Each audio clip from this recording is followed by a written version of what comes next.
या बातमीचे प्रायोजक आहेत आनंद मुखवास, भरपूर ताजी सास अब आपके पास। BK products Shahada.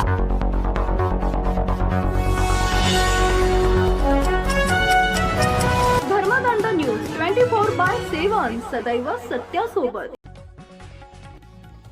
नंदुरबार जिल्ह्यातील सर्वात मोठी आणि सर्वाधिक ग्रामपंचायतींचा विस्तार असलेली पंचायत समिती म्हणून शहादा पंचायत समितीची ओळख आहे।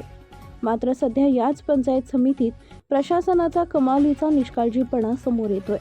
कडाक्याच्या उन्हात शासकीय कामासाठी येणाऱ्या हजारो नागरिकांना पिण्याच्या पाण्यासाठी व सावलीसाठी वणवण करावी लागत असल्यानं संताप व्यक्त होतोय।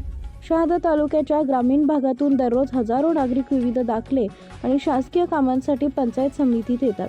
सध्या उन्हाळ्याची तीव्रता वाढत असताना प्रशासनानं नागरिकांची तहान भागवण्यासाठी केवळ 2 पाण्याचे जार ठेवून आपले कर्तव्य पार पाडल्याचा देखावा केलाय।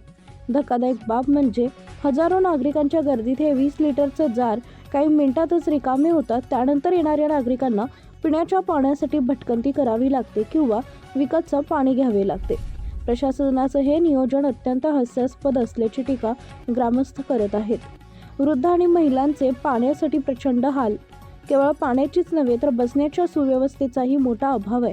कामासाठी ताटकळत उभे राहणाऱ्या नागरिकांना बसण्यासाठी साधी शेड किंवा बाकड्याची सोय नसल्यानं परिसरातील नागरिक झाडाच्या किंवा जाळ्यांच्या सावलींचा आसरा घेऊन उन्हापासून स्वतःचा बचाव करत आहेत। यामध्ये वृद्ध आणि महिलांचे प्रचंड हाल होत असून प्रशासनाकडे किमान माणुसकी उरली आहे का असा संतप्त सवाल ग्रामस्थ विचारत आहेत। पंचायत समितीनं स्वतःचा कायमस्वरूपी फिल्टर प्लांट बसवून थंड व शुद्ध पिण्याच्या पाण्याची सोय करावी। उन्हापासून रक्षणासाठी परिसरात तातडीनं सावलीची सोय व बसण्यासाठी बाकड्यांची व्यवस्था करावी। जारच्या भरोशावर न राहता पाण्याची उपलब्धता वाढवावी। आता या गंभीर बाबींकडे वरिष्ठ अधिकारी लक्ष देऊन नागरिकांना दिलासा देतात की 2 जारच्या नावाखाली ही थट्टा सुरूच राहते, याकडे सर्वांचं लक्ष लागलंय।